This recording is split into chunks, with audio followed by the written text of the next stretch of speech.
menjadi pemimpin yang hebat. Nah, kalau yang nomor 7 ini kemudian menjadi tipologi bukan sosok, kemudian dalam bahasa lain disebutkan siapakah presiden berikutnya. Bapak Prabowo Subianto, Ketua Umum Gerindra, kalau Bapak masih ingat di Keraton Jogja sekitar 8 tahun yang lalu, Bapak ngerangkul saya, dan waktu itu Jenderal janji, Gus, saya akan datang ke pondoknya Gus Miftah. Alhamdulillah sampai hari ini belum terlaksana.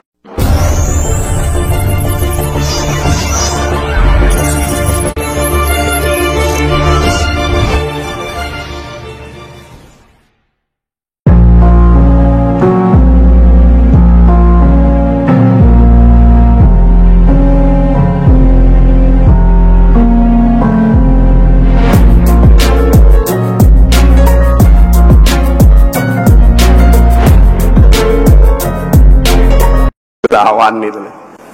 Kemudian yang kelima, tipologi pemimpin Indonesia adalah Satrio Piningit Hamong Tuoh, seorang kesatria Piningit yang dia mendapatkan nama besar karena bapaknya orang besar. Maka kita mengenal dengan nama Megawati Soekarno Putri.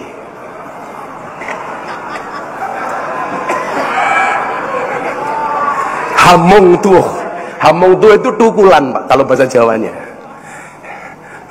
Tukulan bapaknya, karena bapaknya orang besar, anaknya jadi besar, Ibu Megawati. Apapun, beliau tetap orang yang memberikan banyak sumbangsih untuk bangsa Indonesia. Kemudian berikutnya, yang nomor 6, Indonesia akan dipimpin oleh model kepemimpinan Satrio Hamboyong Gapune Gapuro, gelar kloso tanpong lenggai. Satrio Boyong Pambukaning Gapuro, gelar kloso tanpang lenggai. Seorang kesatria yang mulai mampu menata tatanan pemerintahnya, tetapi mohon maaf, tuduhannya macam-macam. Gelar kloso tanpa ngelenggai. Kenapa bisa nata negara tidak bisa ngelenggai? Karena musibah di mana-mana. Aceh gempa bumi, tsunami, Jogja gempa bumi, demikian juga dengan daerah-daerah yang lainnya. Orang langsung berpikir dengan Bapak Susilo Bambang Yudhoyono. Kemudian yang ketujuh, yang menurut Rogo Warsito, kalau ini beliau tidak nyebut nama, dan ini susah untuk ditafsirkan karena cuma sampai 7. Indonesia itu akan mengalami kemakmuran bertahun-tahun, bahkan ratusan tahun, kalau Indonesia punya tipikal pemimpin yang ketujuh. Satrio Pinandito Sinisian Wahyu, Ratu tanpa mahkota. Seorang kesatria yang dekat dengan rakyat, dekat dengan Tuhannya, menjadikan ulama sebagai panutannya. Tapi ingat, ratu tanpa mahkota. Begitu banyak kekuasaannya yang dikerdilkan. Orang langsung nyebut, apakah ini pasangan Pak Jokowi dengan Kiai Ma'ruf? Pertanyaannya, kenapa ratu tanpa mahkota? Gara-gara embel-embel petugas partai seolah-olah berkuasa tapi tidak punya mahkota.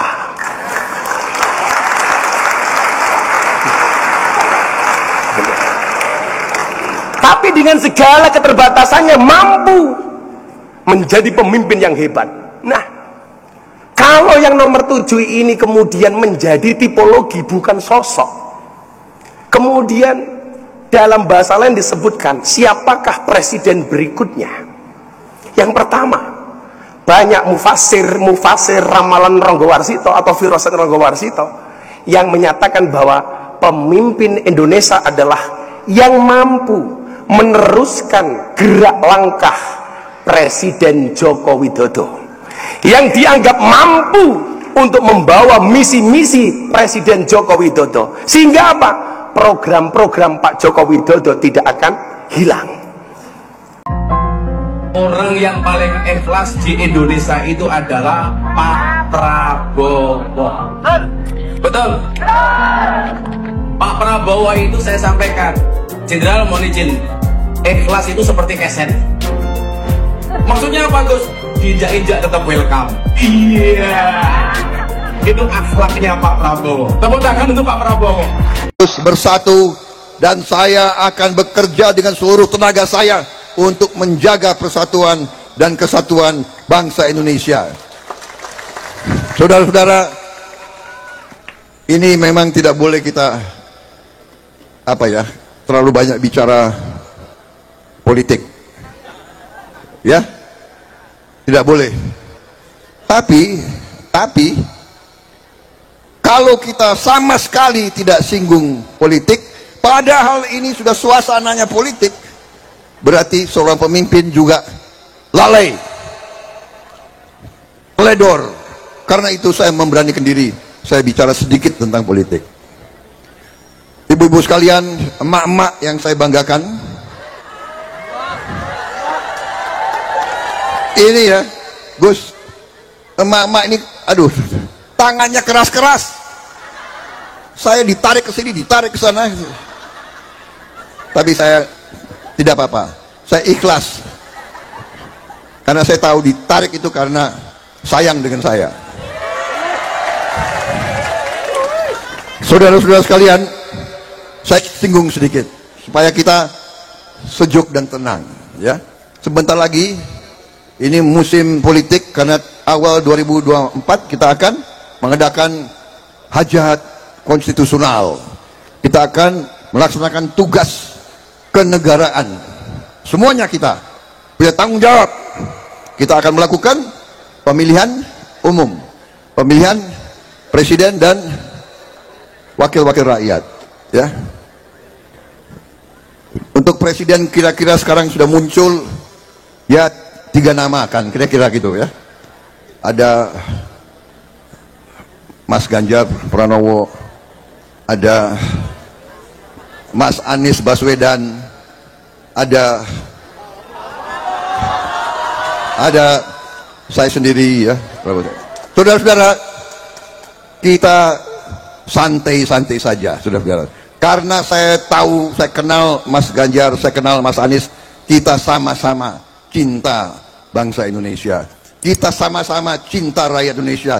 Kita sama-sama ingin berbuat yang terbaik untuk bangsa Indonesia. Jadi tidak usah terlalu tegang-tegangan. Kita baik-baik aja.